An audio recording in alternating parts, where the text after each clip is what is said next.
আর ঢিলাইতে করবো না। এখন আসলে ডিস্টার্ব করা ঠিক হবে না। আসসালামু আলাইকুম ভিউয়ার্স, আমি আজকে প্রায় 1.5 মাস হবে আমার সবগুলো পাখিকে রেস্ট দিয়েছিলাম। তো এখন এই সবগুলো হাঁড়ি প্রথমে আমি ভাবছিলাম যে এগুলোকে একটা আগুন দিয়ে ভালোভাবে পুড়িয়ে তারপরে আমার কলোনিতে ঝুলিয়ে দিব। তো আসলে ভিউয়ার্স, এগুলো আপনার প্রায় 1-1.5 মাস ছিল, রোদে ছিল আর কি, এভাবে আমার কলোনির উপরে ছিল। তো আমি আশাবাদী যে যত ধরনের জীবাণু আছে সবই ধ্বংস হয়ে গেছে, তেমন কোনো জীবাণু এগুলো তো নেই। এখন আমি জাস্ট একটু একটা কাপড় দিয়ে ভিতরটা একটু পরিষ্কার করে আমি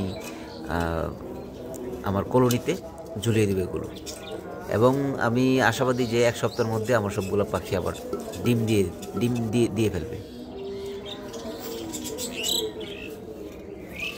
তো এই আমি একটু পরিষ্কার করতেছি, তারপর আমার এই হাঁড়িটা, কলোনির যেই ট্রে আছে ওইটা নিচে একটু পরিষ্কার করব, নিচে অনেক ময়লা আছে।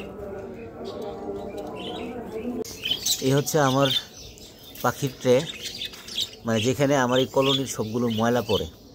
ময়লা বলতে গেলে পাখির যেটা আসলে মল বা পায়খানা, পাশাপাশি পাখির যে খাবারটা খাওয়ার পরে যে খোসাটা থাকে সেই খোসা সবগুলো এইখানে পড়ে। তো এখানে কোনো আসলে আমি সবসময় যে পরিষ্কার করতে গেলে দেখি যে অনেক ধরনের পোকা থাকে এর মধ্যে। তো এবার ভিউয়ার্স, কোনো ধরনের পোকা নাই, একদম ফ্রেশ। বুঝছেন, আমার ট্রেটা এখানে অনেকগুলো ইয়া থাকে, ক্রিমি টাইপের বা কেমন পোকাগুলো থাকে, এগুলো একদম নেই এবার। তো জাস্ট আমি এগুলোকে এখন একটু পরিষ্কার করে নিচে যা আছে সব ক্লিন করে দিব। আমাদের যেই কর্মীরা আছে সবাই পরিষ্কার করতেছে। আজকে আমরা একদম বিডি ক্লিনের মতো আমরা পরিষ্কার নেমে গেছি।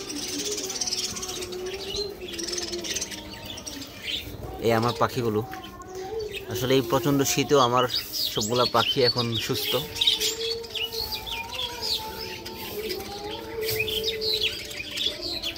এখন আমি সবগুলো হাঁড়ি ঝুলিয়ে দিব, তো আশাবাদী যে 1 সপ্তাহের মধ্যে সবগুলো ডিম দিয়ে দিবে।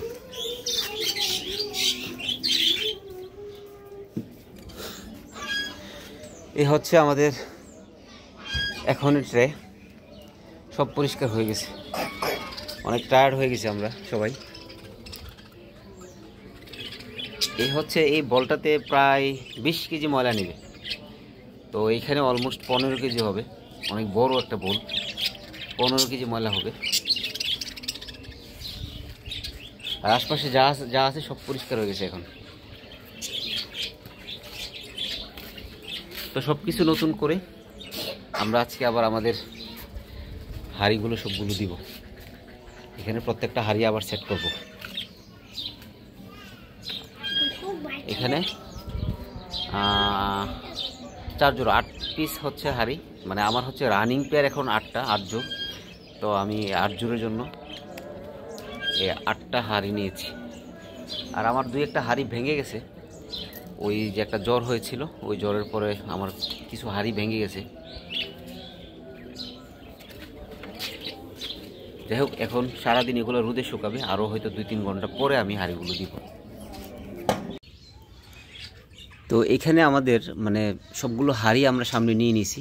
এখন প্রত্যেকটা হাঁড়ি আমরা এই কলোনিতে সেট করে দিব। 2 পাশে কলোনি আমরা আগে যেভাবে ছিল ঠিক ওইভাবেই লাগিয়ে দিব। তো ভিউয়ার্স, আমরা ইতিমধ্যে আমাদের সবগুলো হাঁড়ি ঠিক জায়গা মতো সেট করে দিয়েছি। এখন যে প্রবলেমটা হবে, প্রত্যেকটা পাখি হাঁড়িতে সেট আপ হতে কিছু সময় লাগবে। কিছু পাখি আসলে অনেকটা ঝগড়া করবে এখন। তো এই মুহূর্তে এটা খুব গুরুত্বপূর্ণ বিষয় আপনাকে একটু খেয়াল রাখতে হবে যেন কোনো পাখি মারামারি করে আহত না হয়, সেদিকে একটু খেয়াল রাখতে হবে। 1 থেকে 2 ঘন্টার মধ্যে আমি আশা করছি যে প্রত্যেকটা হাঁড়ি জায়গা মতো সেট হয়ে যাবে। অলরেডি প্রত্যেকটা হাঁড়ি দেখছেন যে হাঁড়ি দখলের চেষ্টায় আছে। তো আশা করছি সেট হয়ে যাবে কিছুক্ষণের মধ্যে।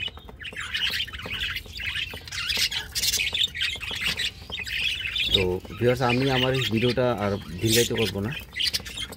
এখন আসলে ডিস্টার্ব করা ঠিক হবে না। মানে দীর্ঘ 1-1.5 মাস পাখিগুলো রেস্টে ছিল। এখন ডিম দেওয়ার জন্য মানে পাখিগুলো একদম বেপরোয়া হয়ে আছে মনে হচ্ছে।